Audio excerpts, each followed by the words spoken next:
Hello, beautiful you. So today's soul class, we are going to cover what it is to be embodied in your sovereign self.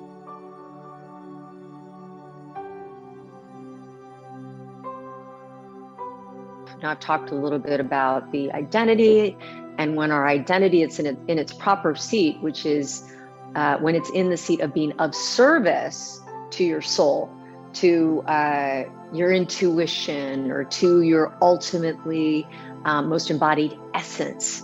It's in its right seat.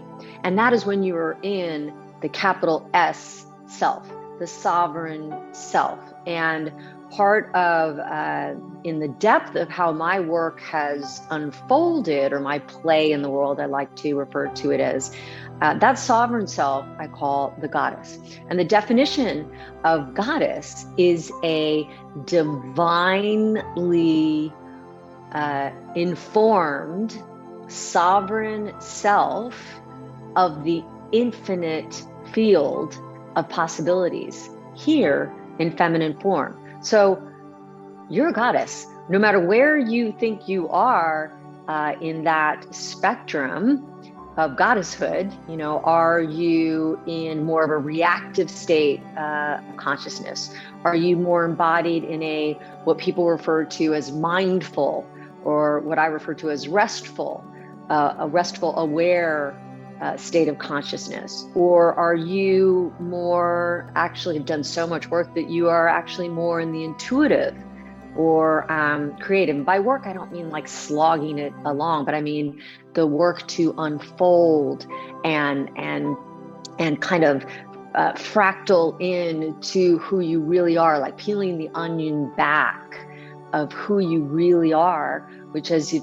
watched any of my other soul classes, you know who you really are is this stunning essence, this soul being that is here, made of love, from love, to give and receive love. Love is one of the highest energetic frequencies. Do you know, actually, when an institute called the Heart Map Institute does these tests around how far the field of our hearts like emanate versus the mind field, the field of the mind, it's like 6 times. The heart actually emanates an energy, a frequency 6 times greater than anything you're thinking about, than what your mind could come up with. So we know that the heart has this magnetic force to it, whereas the mind is more electric.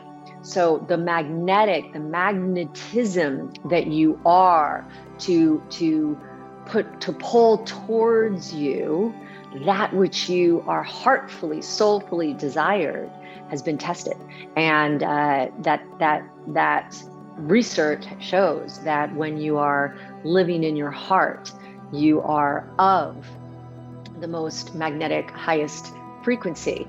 And that, my lovely, is what it is to be living in the sovereign self that you are.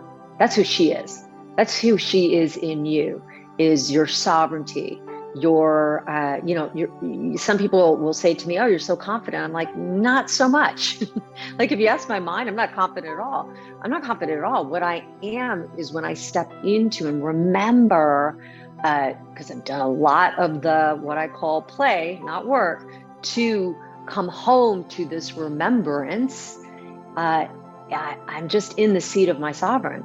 And when I'm there, and by the way, I do a lot of practice to remind me of my remembrance of being in that sovereign seat, because some mornings I wake up and I'm not in that seat.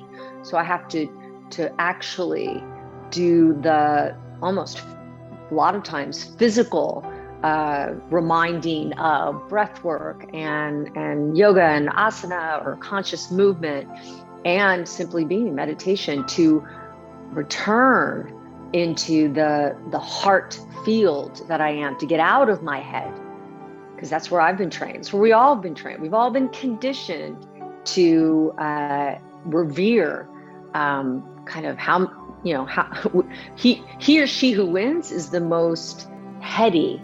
The more you know, the more you get, the better you are, etc. That whole paradigm, that illusion of what it is to live a fulfilled life. So the sovereign lives in her heart. She lives in her, what I would call present moment. And within that, only in the present is the infinite field of all potentiality, of all possibility available to us. So I'm sending you so much love in this soul class, and really had the intention to clarify when I speak of the sovereign self in these soul classes, what I'm referring to. Lots of love. Alexandra Joy Smith here, your sacred, feminine, intuitive guide. See you in the next soul class.